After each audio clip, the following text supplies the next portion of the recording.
আমাদের প্রিয় নবী হজরত মুহাম্মদ সাল্লাল্লাহু আলাইহি সাল্লাম বলেছেন, বনি ইসরায়েলের মধ্যে ৭২টি দল ছিল, আর আমার উম্মতের মধ্যে হবে ৭৩ দল। ৭২ দল জাহান্নামে যাবে আর এক দল জান্নাতে যাবে। সাহাবায়ে কেরাম প্রশ্ন করলেন, ইয়া রাসূলুল্লাহ সাল্লাল্লাহু আলাইহি সাল্লাম, সেই একদল কারা?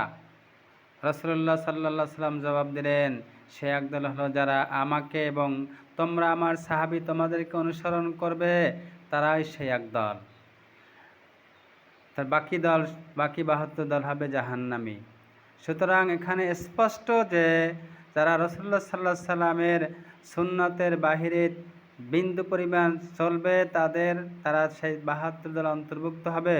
সুতরাং এখানে স্পষ্ট যে নতুন কোনো ইবাদত সৃষ্টি করার কোনো অবকাশ নেই, কোনো সুযোগ নেই, কোনো অধিকার নেই। রাসূলুল্লাহ সাল্লাল্লাহু আলাইহি সাল্লাম এবং সাহাবায়ে কেরাম যা করেছেন, যেভাবে করেছেন, যখন করেছেন সেভাবেই আমাদের করতে হবে। এর ব্যতিক্রম করা মানেই হলো ৭২ দলে অন্তর্ভুক্ত হওয়া। আর ৭২ দল অন্তর্ভুক্ত হওয়া মানে ৭২ দল কোথায় যাবে আমার বলার দরকার নেই। রাসূলুল্লাহ সাল্লাল্লাহু আলাইহি সাল্লাম বলে দিয়েছেন তাদের ঠিকানা জাহান্নাম। ভিডিওটা বেশি বেশি শেয়ার করে সবাইকে জানিয়ে দেবেন, আমরা যেন রাসূলুল্লাহ সাল্লাল্লাহু আলাইহি ওয়াসাল্লাম এই হাদিস অনুসরণ করে আমরা চলতে পারি। আমাদের সবাইকে আল্লাহ সেই তৌফিক দান করুন। আমিন। আসসালামু আলাইকুম ওয়া রাহমাতুল্লাহি ওয়া বারাকাতুহু।